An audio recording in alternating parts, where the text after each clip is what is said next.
ഇറാനുമായുള്ള ചർച്ചകൾക്കിടെ ജനീവയിൽ പാകിസ്ഥാൻ സൈനിക മേധാവി അസിം മുനീറിനെയും രാജ്യത്തിന്റെ പ്രതിനിധി സംഘത്തെയും ഇല്ലാതാക്കാൻ ഇസ്രായേൽ രഹസ്യാന്വേഷണ ഏജൻസി മൊസാദ് പദ്ധതിയിട്ടുവെന്ന് ബ്രസീലിയൻ പത്രപ്രവർത്തകന്റെ വെളിപ്പെടുത്തൽ. ഹോം അപ്ലയൻസസും കിച്ചൺ അപ്ലയൻസസും ഒക്കെ വാങ്ങുമ്പോൾ ചെറിയ തവണകളായി തിരിച്ചടയ്ക്കാനുള്ള EMI സ്കീമുകൾ മൈജി ഫ്യൂച്ചറിലുണ്ടല്ലോ. എക്സ്പീരിയൻസ് ചെയ്യാം നെക്സ്റ്റ് ലെവൽ ഷോപ്പിംഗ് മൈജി ഫ്യൂച്ചറിൽ. ബ്രസീലിയൻ പത്രപ്രവർത്തകനും ഭൗമരാഷ്ട്ര വിദഗ്ധനുമായ പെപ്പെ എസ്കോബാറാണ് ഇത്തരത്തിൽ ഒരു ആരോപണം ഉന്നയിച്ചിരിക്കുന്നത്. ഗൂഢാലോചനയെക്കുറിച്ച് അറിഞ്ഞ പാകിസ്ഥാൻ ഇസ്രായേലിനെ ഭൂപടത്തിൽ തുടച്ചു നീക്കുമെന്ന് ഭീഷണിപ്പെടുത്തി എന്നാണ് അദ്ദേഹത്തിന്റെ വാക്കുകൾ. എസ്കോബാറിന്റെ അവകാശവാദങ്ങൾ പക്ഷേ പാകിസ്ഥാൻ പത്രപ്രവർത്തകർ നിരസിച്ചിരിക്കുകയാണ്. വധം നടത്താൻ മൊസാദിന് നിർദ്ദേശം നൽകിയത് സാക്ഷാൽ ഇസ്രായേൽ പ്രധാനമന്ത്രി ബെഞ്ചമിൻ നെതന്യാഹു ആണ് എന്നാണ് എസ്കോബാറിന്റെ റിപ്പോർട്ടിലുള്ളത്. മൊസാദിന്റെ പദ്ധതിയെപ്പറ്റി അറിഞ്ഞ പാക് സൈന്യം ഒമാൻ വഴി ഇസ്രായേലിന് മുന്നറിയിപ്പ് നൽകിയത്രേ. പാക് പ്രതിനിധി സംഘത്തെ ആക്രമിച്ചാൽ ഇസ്രായേൽ ഭൂമുഖത്തുണ്ടാവില്ല എന്നായിരുന്നു പാകിസ്ഥാന്റെ മുന്നറിയിപ്പെന്നും ഈ റിപ്പോർട്ടിൽ പറയുന്നു. എന്നാൽ പാകിസ്ഥാനോ ഇസ്രായേലോ എസ്കോബാറിന്റെ വെളിപ്പെടുത്തലിൽ ഇതുവരെ പ്രതികരിച്ചിട്ടില്ല. മെറിയോ നൌഫലിന് നൽകിയ അഭിമുഖത്തിലാണ് എസ്കോബാറിന്റെ ഇത്തരത്തിലുള്ള വെളിപ്പെടുത്തൽ. മൊസാദിന്റെ പദ്ധതി അറിഞ്ഞ് നയതന്ത്ര മാർഗങ്ങൾ സ്വീകരിച്ചാണ് പാകിസ്ഥാൻ ഇസ്രായേലിന് മുന്നറിയിപ്പ് നൽകുന്നത് എന്നും പോഡ്കാസ്റ്റിൽ എസ്കോബാർ പറയുന്നു. ഒമാൻ ഉൾപ്പെടുന്ന രാജ്യങ്ങൾ ഈ നയതന്ത്ര ചർച്ചകളിൽ പങ്കെടുക്കാനാണ് സാധ്യത. പോഡ്കാസ്റ്റിൽ വെളിപ്പെടുത്തൽ നടത്തിയെന്നതല്ലാതെ ഇതിന് യാതൊരു തെളിവുകളും എസ്കോബാർ നൽകിയിട്ടില്ല. ഈ വെളിപ്പെടുത്തൽ ആഗോളതലത്തിൽ ഇപ്പോൾ വലിയ ചർച്ചകൾക്ക് വഴിവെച്ചിരിക്കുകയാണ്. മുനീറിനെ വധിക്കാനുള്ള മൊസാദിന്റെ ഗൂഢാലോചനയിൽ ഇസ്രായേലിനെ തുടച്ചു നീക്കുമെന്ന് പാക് ഭീഷണി മുഴക്കിയതായ റിപ്പോർട്ട്. മൊസാദ് ഗൂഢാലോചനയെക്കുറിച്ച് അറിഞ്ഞതിനെ തുടർന്ന് പാകിസ്ഥാൻ അധികൃതർ നയതന്ത്ര ഇടനിലക്കാർ വഴിയാണ് പ്രതികരിച്ചത് എന്ന് പെപ്പെ എസ്കോബാർ ഉറപ്പിച്ചു പറയുന്നു.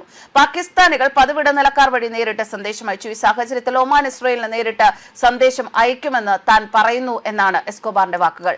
നിങ്ങൾ ഞങ്ങളുടെ പ്രതിനിധി സംഘത്തെ തൊട്ടാൽ ഞങ്ങൾ നിങ്ങളെ ഭൂപടത്തിൽ നിന്ന് തുടച്ചു നീക്കും അത്രയും കാലം എന്ന് പറഞ്ഞു. ഇതാണ് ഞങ്ങളുടെ സോഴ്സ്, ഇതാണ് ഞങ്ങളോട് പറഞ്ഞത്. ആണവായുധങ്ങളുള്ള ഏക ഇസ്ലാമിക രാഷ്ട്രമാണ് പാകിസ്ഥാൻ. ഇസ്രായേലും ഒരു ആണവ ശക്തിയായി അംഗീകരിക്കപ്പെട്ടിട്ടുണ്ട്. എസ്കോബാറിന്റെ അവകാശവാദം സ്വതന്ത്രമായി സ്ഥിരീകരിച്ചിട്ടില്ല. പാകിസ്ഥാൻ ഇസ്രായേൽ സർക്കാരുകൾ ഇത് സ്ഥിരീകരിച്ചിട്ടില്ല. എസ്കോബാറിന്റെ അവകാശവാദത്തെ പിന്തുണയ്ക്കുന്ന തെളിവുകളുമില്ല.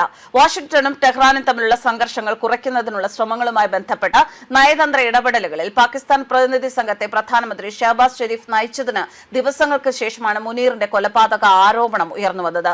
ഉന്നതതല പാകിസ്ഥാൻ പ്രതിനിധി സംഘത്തിൽ മുനീറും ഉൾപ്പെട്ടിരുന്നു. പാകിസ്ഥാൻ മാധ്യമപ്രവർത്തകരും എസ്കോബാറിന്റെ അവകാശവാദം തള്ളിക്കളഞ്ഞു. വസ്തുതകളുടെ പിന്തുണയില്ലാത്ത കഥ എന്നാണ് അവർ ഇതിനെ വിശേഷിപ്പിച്ചിരിക്കുന്നത്. പാകിസ്ഥാന്റെ മധ്യസ്ഥ പങ്കിനെ ചൊല്ലിയുള്ള നയതന്ത്ര സംഘർഷങ്ങൾ ഇസ്രായേലും പാകിസ്ഥാനും പരസ്പരം ശത്രുക്കളായി കണക്കാക്കിയിട്ടുണ്ട്. രണ്ട് രാജ്യങ്ങൾക്കും തന്ത്രപരമായ പങ്കാളിത്തമില്ല. ഇസ്രായേലിനെ ഒരു രാഷ്ട്രമായി പോലും പാകിസ്ഥാൻ അംഗീകരിക്കുന്നില്ല. പോരാളികളായ കക്ഷികൾ തമ്മിലുള്ള പ്രാദേശിക വെടിനിർത്തൽ ശ്രമങ്ങളെക്കുറിച്ചുള്ള ചർച്ചകളിൽ പാകിസ്ഥാൻ പ്രതിരോധ മന്ത്രി ഖ്വാജ ആസിഫ് ഇസ്രായേലിനെ നിശിതമായി വിമർശിച്ചത് ഇങ്ങനെയാണ്. ഇസ്രായേലിനെ തിന്മ എന്നും മനുഷ്യരാശിയുടെ ശാപം എന്നും വിശേഷിപ്പിച്ച ആസിഫ് ലെബനനിലെ വംശഹത്യയും ആരോപിച്ചു. പാകിസ്ഥാൻ പ്രതിരോധ മന്ത്രി ഉന്നയിച്ച ആരോപണങ്ങൾ ഇസ്രായേൽ ഉദ്യോഗസ്ഥർ പക്ഷേ തള്ളിക്കളഞ്ഞു. മുതിർന്ന സർക്കാർ വ്യക്തികൾ അത്തരം പ്രസ്താവനകൾ നടത്തുമ്പോൾ ഇസ്ലാമാബാദിന് ഒരു നിഷ്പക്ഷ മധ്യസ്ഥനായി പ്രവർത്തിക്കാൻ സാധിക്കുമോ എന്നും അവർ ചോദ്യം ചെയ്തു. മുനീറിന്റെ കൊലപാതക ആരോപണം പാകിസ്ഥാൻ പത്രപ്രവർത്തകർ തള്ളിയിരിക്കുകയാണ്. എസ്കോബാറിന്റെ അവകാശവാദം പാകിസ്ഥാൻ പത്രപ്രവർത്തകരും നിരൂപകരും ശക്തമായി നിരാകരിച്ചു. പാകിസ്ഥാൻ ആസ്ഥാനമായുള്ള ഡിജിറ്റൽ വാർത്താ പ്ലാറ്റ്ഫോമായ ദ കറന്റ് പ്രകാരം നിരവധി മാധ്യമ പ്രവർത്തകർ ഈ വാർത്ത അടിസ്ഥാനരഹിതവും വസ്തുതകളുടെ പിന്തുണ ഇല്ലാത്തതുമാണ് എന്ന് പറയുന്നുണ്ട്. എക്സിനെതിരെ മുനീറിന്റെ വധശ്രമം നടന്നു എന്ന ആരോപണം മുതിർന്ന പത്രപ്രവർത്തകൻ സയ്യിദ് തലത്ത് ഹുസൈൻ പരസ്യമായി നിഷേധിച്ചു. ഇത് തീർത്തും അസംബന്ധമാണ്. ഇതിൽ സത്യത്തിന്റെ ഒരു കണിക പോലുമില്ല. അങ്ങനെയൊന്നും സംഭവിച്ചിട്ടില്ല. ഒരു മുതിർന്ന പാകിസ്ഥാൻ സുരക്ഷാ ഉദ്യോഗസ്ഥൻ ഈ ആരോപണത്തെ വികൃതമായ പ്രചാരണം എന്നാണ് വിശേഷിപ്പിച്ചിരിക്കുന്നത്. ഇതുവരെ പാകിസ്ഥാൻ സൈന്യമോ സർക്കാരോ എസ്കോബാറിന്റെ അവകാശവാദങ്ങളെ സ്ഥിരീകരിച്ച് ഒരു പൊതു പ്രസ്താവനയും പുറത്തിറക്കിയിട്ടില്ല. ഇസ്രായേലി അധികൃതരും ആരോപണത്തോട് പരസ്യമായി പ്രതികരിച്ചിട്ടില്ല.